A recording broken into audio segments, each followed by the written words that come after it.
Magandang tanghali sa ating lahat mga kapapsi. Ako po'y magluluto ng ulam namin sa tanghalian mga kapapsi. Napakasimpleng ulam lang ito mga kapapsi pero para sa akin ay napakasarap na. Magluluto po ako ng ginataang manok. Itong ginataang manok mga kapapsi, iba-iba po tayo ang diskarte dito kung paano natin siya papalasahin, papasarapin o paano ang proseso. Yan ang ginawa ko sa akin mga kapapsi, pinakuluan ko muna yung manok bago ko siya ginisa. Nagisa lang ko ng kunting mantika at saka nilagay ko na yung mga aromatics natin para lalong manunuot sa laman ng manok. Yan po mga kapapsi. Hindi ko lang siya hinalo, hinayaan ko lang siya. Naglagay ng mga aromatic, tapos yung manok, tapos binuhusan ko siya ng pangalawang gata. Kasi yan po ang ating papalambot yan. Malambot yan sa mga kapapsi kasi pinakuluan ko na pero mas maganda talaga yung gata, yung pangalawang piga. Yan po mga kapapsi, pinapakuluan ko na siya. Yan o. Diretso na lang tayo mga kapsi, hindi ko na pinaisa-isa sa inyo para hindi kayo mainip sa aking video. Ginataang manok mga kapsi, ulam sa tanghalian. Yan. Lahat ng mga ricados yan mga kapapsi, nilagay ko na.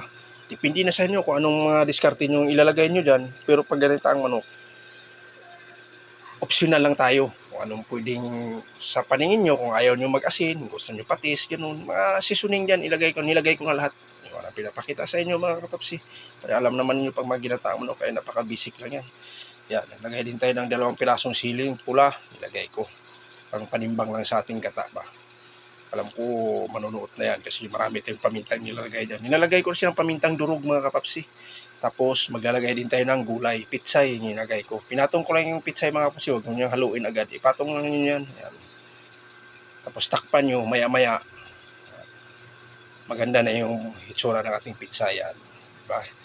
Tapos magsusunod din tayo ng malunggay. Bumili ako ng 2 tali sa malunggay. Yan.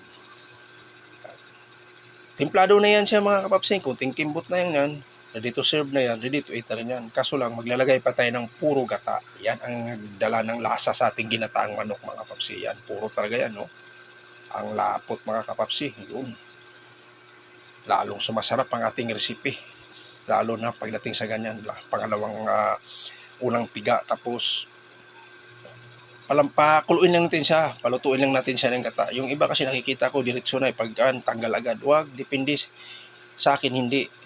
Kasi kailangan maluto yung gata para manunuot lalo sa laman ng manok, lalong lumalasa dahil yung mga ricados na hinalo natin lalong sumisiksik. Yan o. Yun lang po mga kapapsi, update ko lang sa inyo po ang aking recipe na ginataang manok mga kapapsi. Yan, ulam sa tanghalian. Yan, si kapapsi.